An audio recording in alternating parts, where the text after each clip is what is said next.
দাও প্রভু দাও আমায় আবার মারদার দিল আলের মতো বীর সেনানি জগাতে নিখিল দাও প্রভু দাও আমায় আবার উমরদার দিল দাও প্রভু দাও আমায় আবার উমরদার দিল हम जाके दाओ घरे घरे জীবন দিতে কাতরে हम जाके दाओ घरे घरे জীবন দিতে কাতরে আবার কাবা ভাঙতে পাঠাও আবাবিল দাও প্রভু দাও আমায় আবার উমরদার দিল দাও প্রভু দাও আমায় আবার উমরদার দিল সচ্চা ঈমান দিয়ে পাঠাও শত সাহাবা তাদের দেখে বিশ্ব বলো আবার মারহাবা আবার মারহাবা আবার পাঠাও আবু বকর ফিতনা ফাসাদ আশক সমায় আবার পাঠাও আবু বকর ফিতনা ফাসাদ আশক সমায় ওয়ানার ওয়াটুত দাও সে মনের বিল দাও প্রভু দাও আমায় আবার উমরদার দিল দাও আল্লাহ দাও আমায় আবার উমরদার দিল দাও আল্লাহ দাও আমায় আবার উমরদার দিল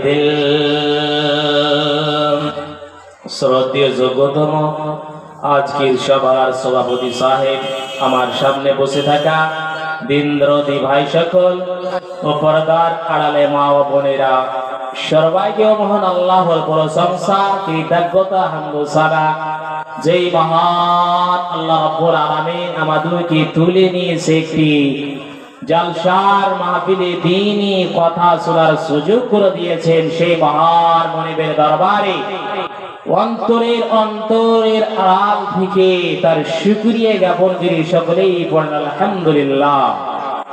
তারপর আমাদের ধর্মের নেতা নবী মক্কি ও মদিনী খাতিমুল আনবিয়া সাইয়্যিদুল মুরসালিন শফিউল মুযনিবিন রাহমাতুল লিল আলামিন মাহবুবে কিবরিয়া জনাব মুহাম্মদ রাসূলুল্লাহ সাল্লাল্লাহু আলাইহি সাল্লামের প্রতি অগণিত দরুদ সালাম নাজিল হোক। আল্লাহুম্মা সাল্লি আলাইহি ওয়া বারিক আলাইহি। শ্রোতাবৃন্দ, আপনারা জানতে পারছেন মৌসুমটা কিরকম চলছে আজকে, তো আপনারা অতি শীঘ্র যে যেখানে আছেন স্টেজে উপস্থিত হয়ে যান। আর আপনারা কর্ণপাত করে কোরআন এবং হাদিসের বাণীগুলো শুনবেন, শোনার পরে বেশি বেশি করে আমল করার চেষ্টা করবেন।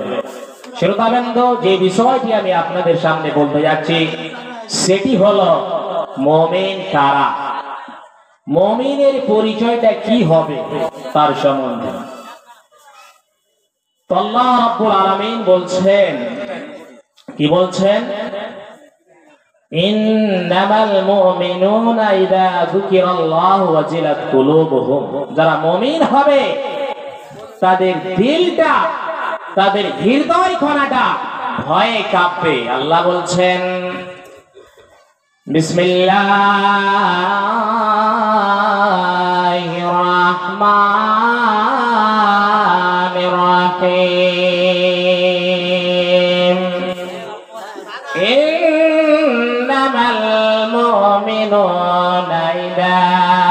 যুকিরাল্লাহু ওয়াজিলাত কুলুবুহুম। যারা মুমিন হবে, যারা মুমিন হবে এবং মুমিনা হবে, আল্লাহ রাব্বুল আলামিন বলছেন ওই লোকেরা, ওই নারীরা, ওই মুমিন বান্দারা, ওই লোকেরা দিলটা কি হবে? কন্দনরত হয়ে যাবে, ভয়ে কাঁপবে। এটা হলো 1 নম্বর পয়েন্ট। আল্লাহ বললেন কি বান্দারে, মুমিনের পরিচয় ওইটা ওরাই হবে যাদের দিলটা আল্লাহর ভয়ে কাঁপবে।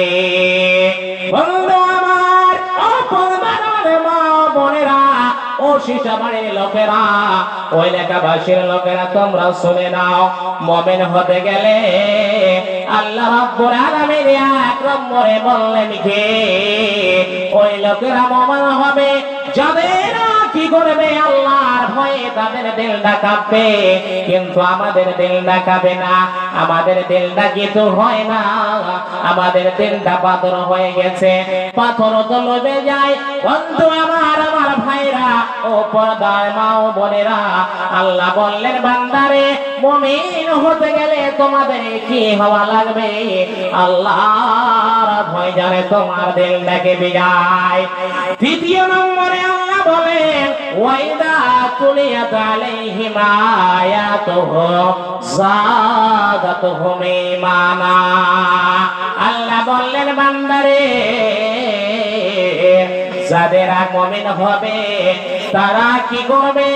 তাদের সামনে কোরআন যদি তেলাওয়াত করা হয়, তাদের সামনে যদি কোরআন পড়ানো হয়, তাহলে তার ঈমানটা বেড়ে যাবে। ভাই আমার বলেন তো, আজকে কি আমাদের ঈমানটা বেড়েছে না আরো কমেছে? ঈমান বাড়ে নাই, কিছু নয়। যেই মতো দেখেন কিছুদিন আগে একজন আমাদের মুসলমানের ঘরে জন্ম, সেই লোকটা কি করেছে? বাদবেন হয়ে গেছে। সেই লোকটা বলেছিল বন্ধুরে, কোরআন থেকে অমুক অমুক আয়াতকে বাদ দিতে হবে। সেই লোকটা বাদবিহীন হয়ে গেল, কেননা তার হৃদয় কানাটা আল্লাহর ভয়ে কাঁপেনি।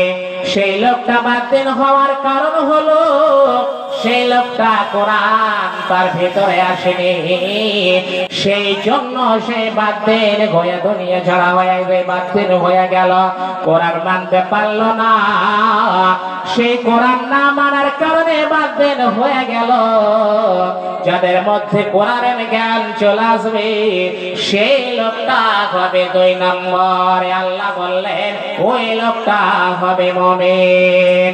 3 নম্বরে আমার আল্লাহ বলেন ওয়ালা রাব্বিহিম ইয়াতাওয়াক্কালুন। সেই লোকটা আল্লাহর উপরে ভরসা করে চলবে। সেই লোকটা উঠতে বসতে সেই জায়গায় যাবে, সেই লোকটা আল্লাহর উপরে ভরসা করে চলবে। ভাই আমার, আজকে আমরা আল্লাহর প্রতি বিশ্বাস স্থাপন করেছি, আল্লাহর উপরে ভয় করেছে, শুধু কিন্তু উপর দিয়ে করেছে, কিন্তু দিন থেকে করে না। এই জন্য বলেন তো, আজকে কেউ কি নামাজ পড়েছেন? বলেন, কেউ নামাজ পড়েছেন কি? মাগরিবের নামাজ পড়েছেন? পড়েন নাই, কয়েকজন মাত্র। আবার এশার আজান হয়ে গেল, কয়েকজন মাত্র যাবে, মসজিদ খালি থাকবে। ভাই আমার, আর বলে কি এক আল্লাহর প্রতি আমরা ভরসা করি না, না, না। এই জন্য কবি বলছেন কি, বন্ধু তুমি বেনামাজি, আমি জানো কি সারা জীবন চলে গেল নামাজ পড়নে। বন্ধু সারা বছর চলে গেল, সারা জীবন চলে গেল নামাজ ধরনে। বন্ধু সাদা সাদা কালা কালা সোনার জীবন হইবে কয়লা, আরে সাদা সাদা কালা কালা সোনার জীবন হইবে কয়লা, একদিন তুমি যাবে মরে, ফিরে এসো না বন্ধু। তুমি বেনামাজে আমি জানো কি, সারা জীবন চলে গেল নামাজ ধরনি। ভাই আমার মান কাঁপবে, সেই মতো হযরত ওমর রাদিয়াল্লাহু তাআলা আনহুর কি হয়েছে। ভাই আমার, কোন এমন লোক আছেন একটা ছেলে হারিয়ে গেছে, বাচ্চা কি বেশি হয়ে গেছে নাকি, ছেলেকে হারিয়ে দিয়ে বাজারে ঘুরছেন বা কোন দোকান পাড়ায় যাচ্ছেন, না কোথায় যাচ্ছেন যে ছেলে হারিয়ে যাচ্ছে আপনাদের কাছ থেকে? কিছু ছেলেটা বলতে পারে না, নামও বলতে পারছে না, কোথায় তার বাড়ি এবং কে তার বাবা কিছু বলতে পারছে না। যার ছেলে হবে সেই স্টেজে এসে ছেলে নিয়ে যাবে। হযরত ওমর কিভাবে আল্লাহ কি মনে ভয় করছেন, একদিন সে সঙ্গী সাথীরাকে নিয়ে চলে যাচ্ছেন আপনাদের সামনে। সংকীর্ণতে বলছি ভাই আমার, কে তো বক্তার ফেরেশত লম্বা আছে। হযরত ওমর রাদিয়াল্লাহু তাআলা আনহু সঙ্গী সাথীরাকে নিয়ে ডিউটিতে চলে যাচ্ছেন। হযরত ওমর তখন ছিলেন প্রধানমন্ত্রী দেশের। হযরত ওমর চলে যাচ্ছেন, কে খেতে পেল কে খেতে পেল না দেখার জন্য। কিন্তু আজকে নেতারা কি যায় না, ঘরে বসে থাকে। কেউ যদি ফোন করেন অমুক গ্রামে অমুক বাড়িতে আগুন লেগেছে, গাড়ি পেটাও তাড়াতাড়ি করে আগুনটা জানে নিভিয়ে দেয়। কিন্তু নেতারা ফোন উঠাবে না, ফোন উঠাবে তো বলবে হ্যাঁ যাচ্ছে, হ্যাঁ যাচ্ছে। আবার ফোন করবেন 2-3 বার পর, ওই নেতাটা সঙ্গে সঙ্গে সুইচ অফ করে দিবে। সুইচ অফ করবে না, বলবে আর কোনো খবর পাওয়া যাবে না। হযরত ওমর রাদিয়াল্লাহু তাআলা আনহু কিরকম নেতা ছিলেন। হযরত ওমর বলছেন, ও আমার সঙ্গে সাথীরা, আমার সামনে তোমরা কোন এমন একটা আল্লাহর কোরআনের আয়াত পড়ো যেটাতে আল্লাহর ভয় আমার ঢুকে যাবে। পিছন থেকে একজন সাহাবী বলছেন, ফামাইয়ামাল মিথকাল যাররাতিন খায়রান ইয়ারা ওয়া মাইয়ামাল মিথকাল যাররাতিন শাররান ইয়ারা। হযরত ওমরের কানে যখন শাররান ইয়ারা আওয়াজটা চলে গেল, আল্লাহ এই জায়গাতে বলছেন, ওমর রে, যারা পরিমাণ যদি তুমি গুনাহ করো, যতটা পরিমাণ তুমি যদি গুনাহ করো ওমর, তোমাকে জাহান্নামে যাওয়া লাগবে রে ওমর, তোমাকে জাহান্নামে যেতে হবে ওমর রে, যারা পরিমাণ তোমাকে ছাড় দেওয়া হবে না। এই আয়াতটা শোনার পরে হযরত ওমর রাদিয়াল্লাহু তাআলা আনহু বাচ্চা ছেলের মতো ডুকরে ডুকরে কাঁদতে আরম্ভ করলেন। হযরত ওমর কাঁদছেন ওই বাচ্চা ছেলের মতো। একটা জাররা পরিমাণ সরিষার সমান পরিমাণ চুলের সমান পরিমাণ আল্লাহ ছাড় দিবে না। কত ভাগা ওমর রে, তুই যদি কি করিস আল্লাহকে বলবাদ দিয়ে দিস, তাহলে আল্লাহর ভয় যদি না করে ওমর, তাহলে তোমায় কি করা হবে? তোমাকে জাহান্নামে যাওয়া লাগবে। শ্রোতাবৃন্দ, আল্লাহকে তারা কিভাবে ভয় করে চলেছিল। যাই হোক, সবাই খুব সংকীর্ণ, বক্তা লম্বা, আপনারা মোশানটা দেখতে পাচ্ছেন। কি উপায়? এই জন্য এখানে